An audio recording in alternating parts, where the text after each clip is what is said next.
And I have to tell you, this movie really resonated with me because of the impact that I didn't know who Moms Mabley was. And then once I saw it, I realized what an impact she had because she was like the first female stand-up comedian.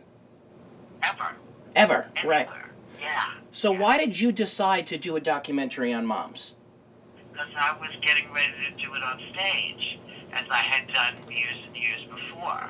And I waited too long because when I decided to do it, I was explaining to people who she was, and I thought, what? And then I thought, oh, well, what should I do? Oh, I know, I'll do a documentary. Like it was going to be easy. Yes.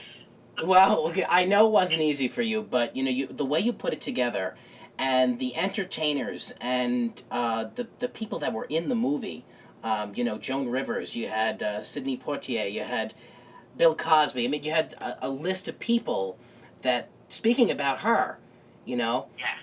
Now, did and she? Her impact on them. Right, her impact on them, yes, and I know her impact on you as well. Yeah, I mean, look, there was nobody better, and I didn't know that she was the first when I started this. I had no idea, but it certainly became evident that that was the case because I couldn't find anybody who predated her, anyone that she could have been watching to Right. say, oh yes, I'm going to go this way or that way. There wasn't anybody. She did what she did. Right. And I just thought it's time to pay some homage to her. Right. And, it was a great thing to be able to do. And I'm so happy with it. Yes, well, you should be. And now, did she lived in Westchester County, correct? Yes. Was yes. was it New Rochelle? I think it was New Rochelle, but the thing about moms is 50 people will tell you New Rochelle, 400 people will tell you Rockland County. Yeah. I have no idea where she is. I think it's New Rochelle. That's what I'm going with. All right. Well, that's good because you know what? Our school is in New Rochelle, so that's why I say that relates back.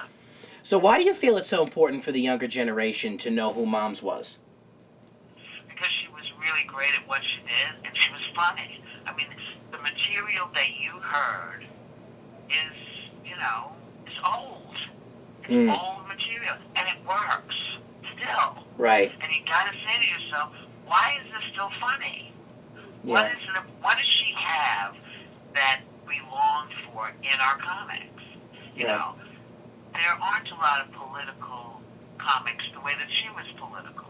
Right. Saw great comics come along later on, like Mort Saul, another brilliant political comic. But not snarky, nasty, mean, just funny.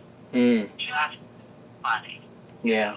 And when you hear her talking about, going to Sing Sang. Yes, I remember that, yeah. I mean, really, the way that she sort of brings the house down is magnificent. She does it really in a loving way. Right. Go home and laugh yourself to death. Yeah, I did. I mean, the whole theater was laughing. When I was with, and I know you were there that day. I'm sure you heard them. They were laughing.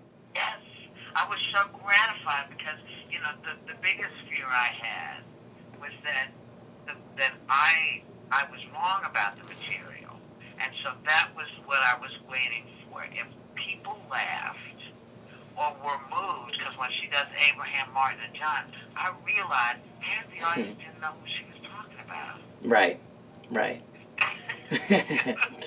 Now you. Oh my God. Right. And they didn't know.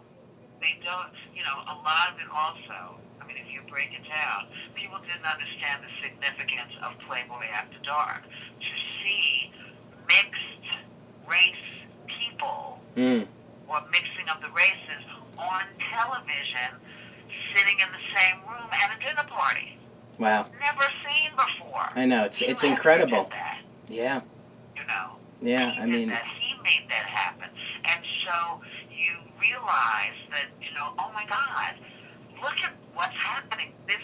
She is smack dab in the middle of social and political change in the United States, right in the middle of it, and she's dealing with it and talking about it, and it's funny. Completely. Yeah. We don't, I don't think we celebrate enough of those folks, and given how some of the parties have responded to people, it's not a surprise, but I'm hoping that something like this will remind people why we all do what we do, why we get mad at stuff, why we protest, why it's okay to talk about stuff that makes you angry if you can do it smartly. True. So true. Yeah, and I think that's what this documentary will do. I'm sure it will. And for those that will see it, it's coming on HBO Monday, November 18th. Any new projects for you coming up? I mean, will you still bring Moms to life on the Broadway stage? You mentioned that. Yes, I probably will. I just don't know when, because I'm in the fortunate position of, I'm doing The View, and I'm making a movie called Big Stone Gap down in Big Stone Gap. Right, I saw that. Yep. I just did a thing for Lifetime on a Terry McMillan book called A Day Late and a Dollar Short, and so I'm trying to convince the wonderful people at Bloom to put me in a horror movie. Ooh. It's great. Well, I know you're into the sci-fi, so you're into horror too? Oh, yeah. Did you see The Contract? Yes, I did. I saw that movie. That was a great movie. And you watch American Horror Story? Say it again? American Horror Story? Do you watch that? I love American Horror Story. That's really good. To watch it.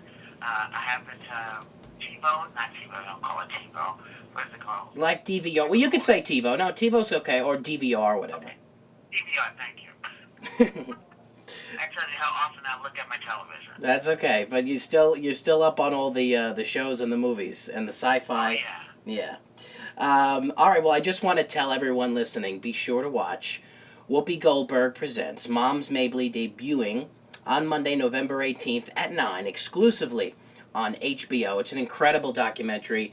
I think a must-see for all ages, especially those that don't really know who Moms was, because you'll find it pretty incredible, and you'll laugh. That's the most important thing, is laughter. Whoopi, this has been a pleasure, and it means so much to me. I thank you for this. Well, thank you, baby. Thank you.